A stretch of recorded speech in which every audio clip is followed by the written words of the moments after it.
Hi hello అండి, అందరికీ నమస్కారం అండి. ఫ్రెండ్స్, ఇప్పుడిప్పుడే ఒక లేటెస్ట్ అప్డేట్ న్యూస్ అయితే రావడం జరిగింది. అది కూడా వాలంటీర్లపై పూర్తిగా క్లారిటీ ఇచ్చిన ఏపీ ప్రభుత్వం అంటూ ఒక లేటెస్ట్ అప్డేట్ న్యూస్ అయితే రావడం జరిగింది. అయితే దీని గురించి పూర్తి సమాచారం మనం ఈ వీడియోలో తెలుసుకుందాం. వీడియో అక్కడ స్కిప్ చేయకుండా చూసినట్లయితే అప్పుడే మనకు పూర్తి సమాచారం తెలుస్తుంది.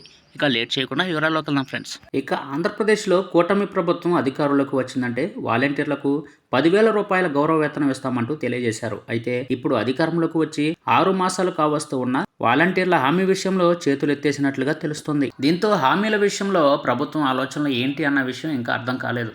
ముఖ్యంగా వాలంటీర్ల వ్యవస్థ పైన ఇటీవలే చాలామంది వాలంటీర్లు కూడా నిరసనలు ఆందోళనలు చేపడుతూ ఉన్నారు. అయితే కూటమి ప్రభుత్వం మాత్రం అసలు పట్టించుకోవడం లేదట.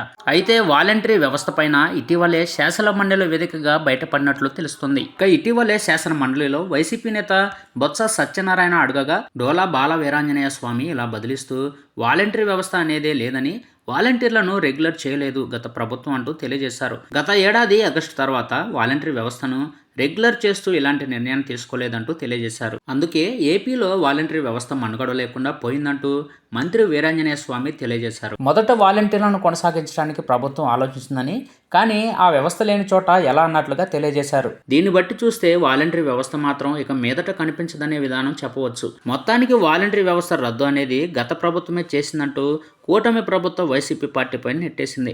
దీన్ని బట్టి చూస్తే వాలంటీర్లకు గట్టి షాకే కూటమి ప్రభుత్వం ఇచ్చిందని చెప్పవచ్చు. ఇక 2019లో అధికారంలోకి వచ్చిన తర్వాత 2,60,000 మంది వాలంటీర్లను తీసుకోవడం జరిగింది. ఇక 2023 సెప్టెంబర్ తర్వాత దీనిపైన ఎటువంటి రెగ్యులర్ ఉత్తర్వులు చేయలేదని కూటమి ప్రభుత్వం చెబుతుంది. ఒక విధంగా చెప్పాలి అంటే ఇందులో చాలా మంది రాజీనామా చేసిన వారిని పక్కన పెడితే ఇంకా 1,50,000 మందికి పైగా ఉన్నారు. వీరందరికీ 10,000 రూపాయల చొప్పున ఇవ్వాలంటే చాలా ఖర్చు అవుతుంది. కనుక ఇక మీదట కూటమి ప్రభుత్వం వాలంటీర్లను పక్కన పెట్టినట్టే అని తెలుస్తుంది. చూసారు కదా ఫ్రెండ్స్, ఈ అప్డేట్ కనుక మీకు నచ్చితే లైక్ చేయండి. మరెన్నో లేటెస్ట్ అప్డేట్ న్యూస్ కోసం మన ఛానల్ అయితే సబ్స్క్రైబ్ అయితే చేసి ఫాలో అవ్వండి friends. Thank you for watching friends.